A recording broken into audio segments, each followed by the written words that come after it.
Assalamualaikum warahmatullahi wabarakatuh. Saudara-saudaraku yang dirahmati oleh Allah Subhanahu wa taala, marilah kita buka kajian kitab Nadam Hidayatul Adhkiya ini dengan membaca surat Al-Fatihah sekali, surat Al-Ikhlas 3 kali, dan salawat amrik. Semoga melalui bacaan Al-Fatihah, Al-Ikhlas, dan salawat amrik, Allah menjadikan ilmu yang telah diberikan kepada kita ilmu yang bermanfaat. Dan apa yang akan kita kaji bersama-sama ini nanti juga dijadikan ilmu nafi'.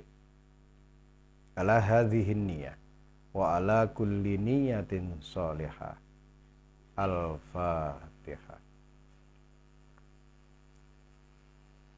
Al-Ikhlas.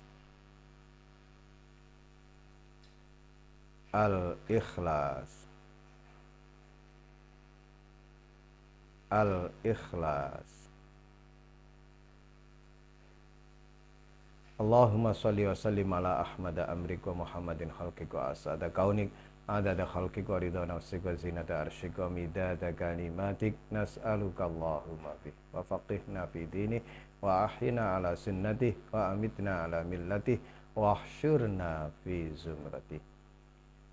Bismillahirrahmanirrahim. Qala musannaf kitab Nadam Hidayatul Adhkiya Asy-Syaikh Zainuddin bin Ali Al-Ma'bari Al-Malibari rahimahullahu ta'ala, nafa'anallahu bihi wa bi'ulumihi wa amattana bi asrarihi wa a'ada alaina min barakatihi wa afada alaina min nafahatihi fid dharaini amin. Wa bihifdi ainin wal lisani wasairil a'da jami'an fajhadan la taksala. Bait ke-20. Setelah muhasabah, Syekh Zainuddin menuliskan apa yang dilakukan dengan muhasabah. Yang pertama, menjaga pandangan. Kedua, menjaga lisan. Yang ketiga, menjaga seluruh anggota tubuh. Secara keseluruhan, semuanya harus dijaga, harus dievaluasi, harus dilakukan muhasabah. Nah, ketika muhasabah, ketika melakukan muhasabah, ini haruslah dilakukan dengan penuh kesungguhan.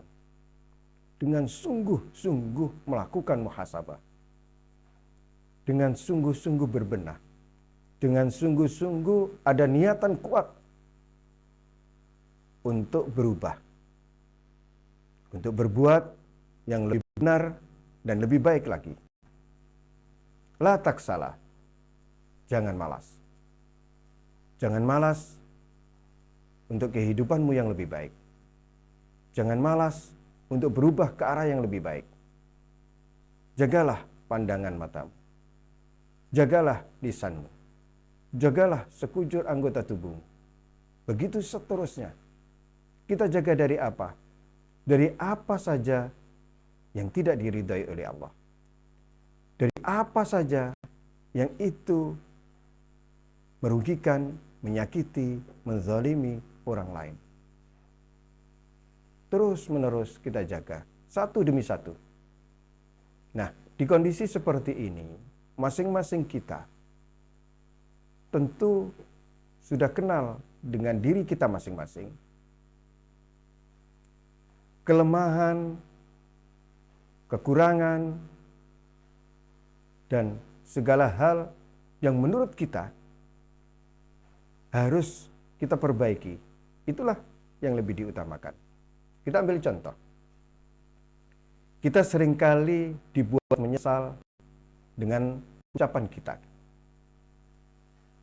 Kita seringkali kemudian sangat menyesal atas omongan kita, pembicaraan kita, ucapan kita. Nah, hal pertama yang harus dijaga, bagaimana menjaga lisan kita.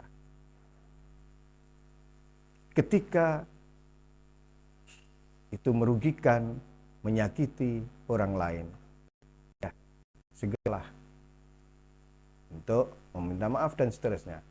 Maka bagi mereka yang kelemahannya di mulutnya, jagalah mulutmu, karena mulutmu adalah harimaumu. Begitu seterusnya.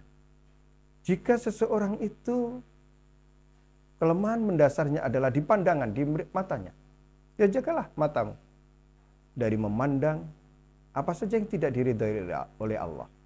Dari memandang yang itu kemudian membuat orang lain tersakiti. Ada yang memang dari sonohnya diberi ketajaman mata, sehingga ketika ia melihat, ketika ia melirik, itu sudah terasa menyakiti orang lain. Padahal bisa jadi ia tidak ada maksud seperti itu. Tapi orang yang merasa terganggu dengan pandangan matanya, berarti ya ia harus terlebih dahulu bagaimana menjaga pandangannya. Kita semua tahu betapa banyak kasus kejadian gara-gara pandangan mata itu kemudian menimbulkan pertengkaran, perkelahian, dan seterusnya.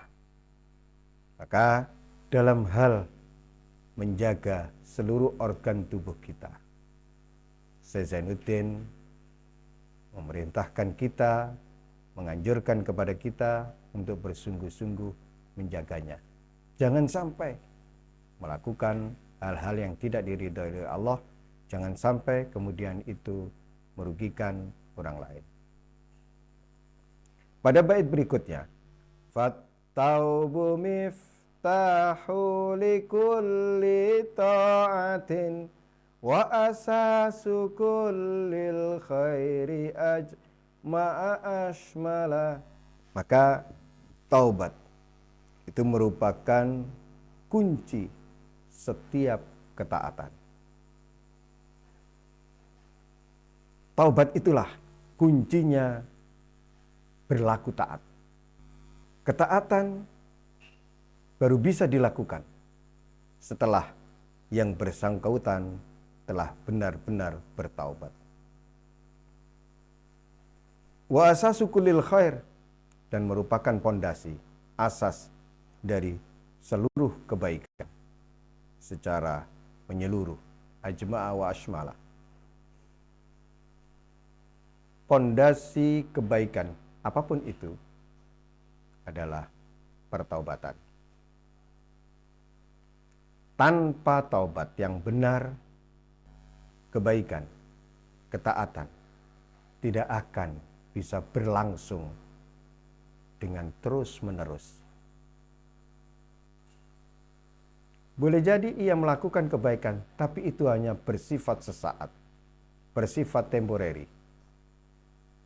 Jika ingin ketaatan, kebaikan yang dilakukan bisa berlangsung terus-menerus, maka mulailah dengan taubat benar. Setelah benar, keharusan yang kemudian untuk mengisi pertobatan itu dengan istiqomah fit ta'at. Berusaha untuk istiqomah di dalam ketaatan demi ketaatan. Melalui kitab Nadam Hidayatul Adqiya, bait ke-20 dan 21 ini, kita terus-menerus diingatkan akan pentingnya menjaga seluruh organ tubuh kita dari berbuat salah, dari berbuat dosa, dari hal-hal yang tidak diridhoi oleh Allah dan merugikan orang lain. Dan kemudian memunculkan kesadaran bahwa setiap saat, kapanpun dan dimanapun, kita harus terus-menerus melakukan pertaubatan, memperbaharui pertaubatan, meningkatkan kualitas pertaubatan kita dari berbagai sisinya. Karena taubat itulah kunci setiap ketaatan. Taubat itulah asas dari seluruh kebaikan yang ada. Ja'alanallahu wa iyyakum minat taibin wa adkhalana wa iyyakum fi zumrati ibadihi salihin al-muslihin. Wassalamualaikum warahmatullahi wabarakatuh.